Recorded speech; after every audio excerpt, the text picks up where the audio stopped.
It's Monday, April 5th, 2021. We're going to drink whiskey and talk about Cardano.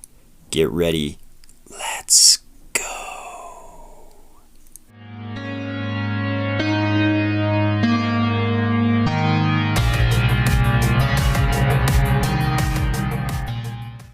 If this was a holiday weekend for you, I hope you had a great weekend. And if it wasn't a holiday weekend for you, I also hope you had a great weekend. It is now Monday. Back to work, boys and ladies. Back to work. Item number 1. Before we get into it, I should mention I'm drinking a little Irish whiskey. 1 ice cube. Why 1 ice cube? Because when I drink it neat, it scares people, and if I put more than 1 ice cube, it's too watery. 1 ice cube seems to be the sweet spot. So tonight, to celebrate the holiday here a little bit, and also, more importantly, for me at least, to celebrate the possibility of the signing of the Africa deal, I'm having an Irish whiskey, 1 ice cube. Onyx Stake Pool has announced on Twitter, today, I've executed my first algorithm on an IonQ quantum computer. The goal is to provide a real entropy source for the Cardano blockchain using hashtag QRNGS. Exciting. We down here below. Success. I have sampled 32K random bits from 32,000 random bits from an 8-qubit circuit with Hadamard gates on the Rigetti quantum computer. This is now the first candidate data block for the entropy infusion into the Cardano blockchain. And they've got a picture of this, which I assume is a robotic squid that swims around in the ocean and attacks other fish. Either that or something to do with quantum computing. I don't know how the hell any of this works. I know a tiny bit about qubits. And I like the fact that we're talking about creating entropy with 32,000 random bits from an 8-qubit circuit. That all sounds good. If you ask me what the hell this thing does, I have no idea. I would guess it has something to do with superposition, entanglement, those kind of things. But if you ask me to explain those, I couldn't do it simply, which probably means I don't really understand it. Probably couldn't explain it complexly either. Probably don't know much about quantum computing, but given that, let's take a look at what Wikipedia actually has to say about quantum computing. Here's what Wikipedia has to tell us about quantum computing. Quantum computing is the use of quantum phenomena such as superposition and entanglement. See, I got a couple of buzzwords there. Superposition and entanglement to perform computation. Computers that perform quantum computations are known as quantum computers. I think we know all that. Poses a threat to RSA encryption because of integer factorization.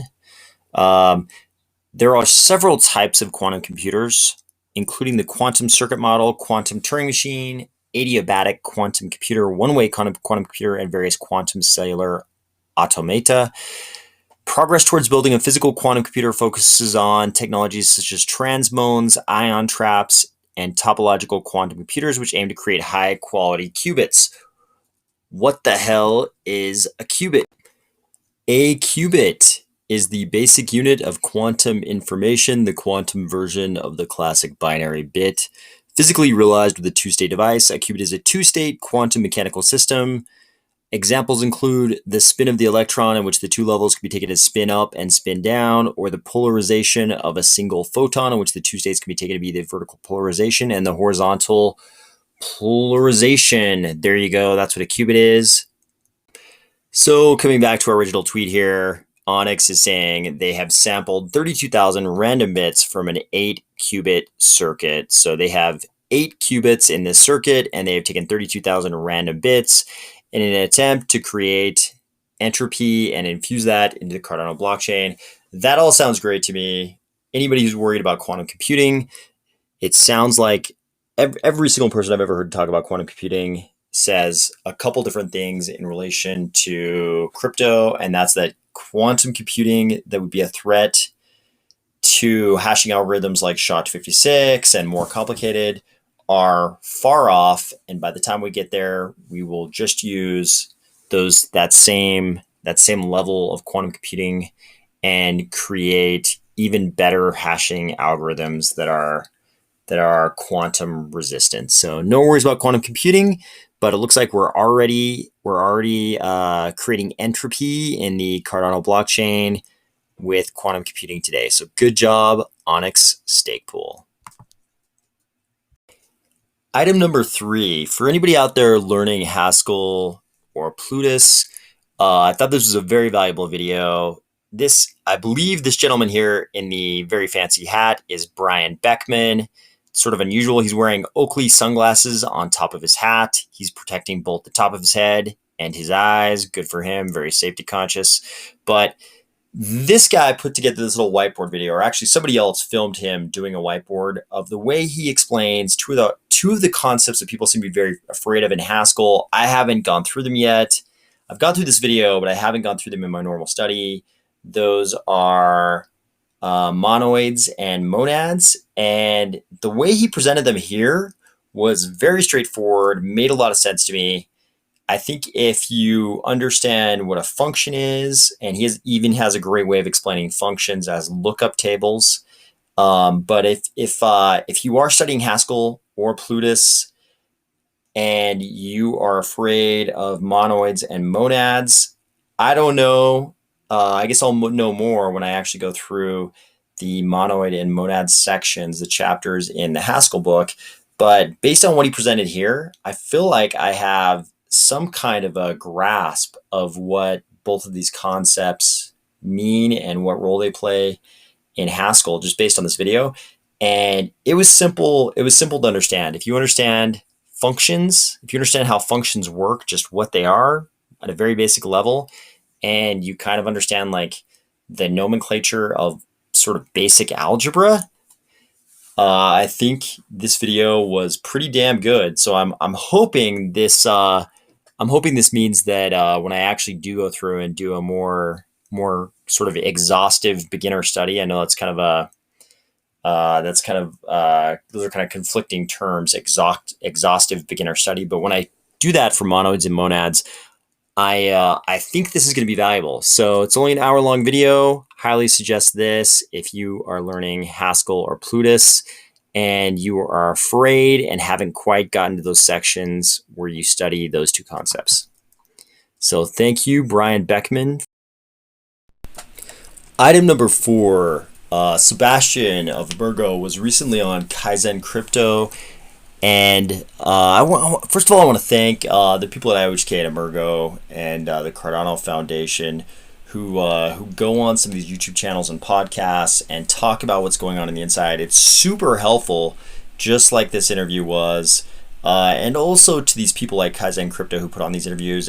I'm sure it's no small task to coordinate scheduling with people on the other side of the globe who are super busy developing products like Yoroi. So thank you to Kaizen Crypto for doing this as well.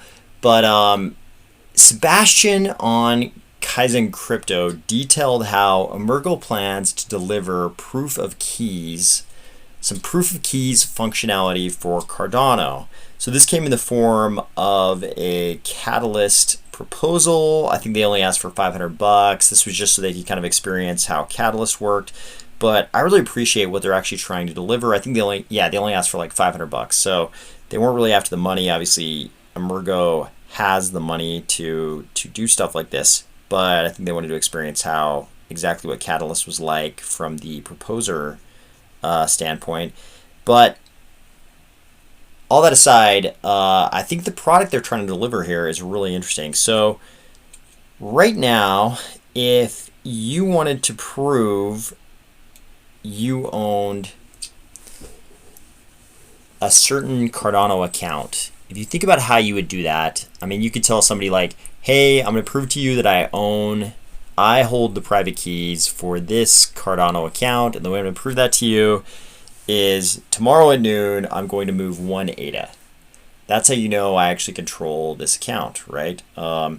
So there's probably a million ways people try to prove ownership of private keys, but what Emurgo wants to do is create a standardized method for Cardano users to sign a message to prove that they own the private keys to a certain account. I think this is super valuable. I think if crypto in general and Cardano specifically goes the way we all want it to, I think I hope that one day we might be using our Cardano accounts to apply for loans, maybe mortgages, even that kind of stuff.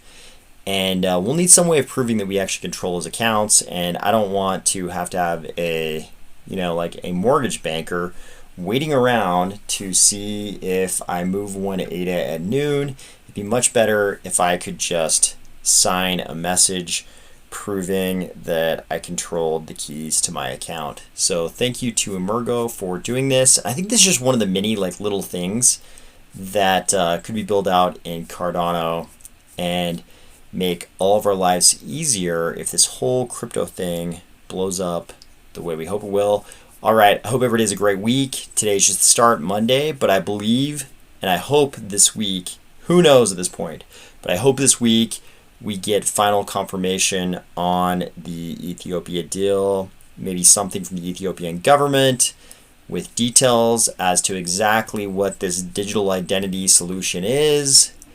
It'd be great news, and we've been waiting a long time, so it'd be great to finally close that chapter in 2021. All right, I will talk to you tomorrow.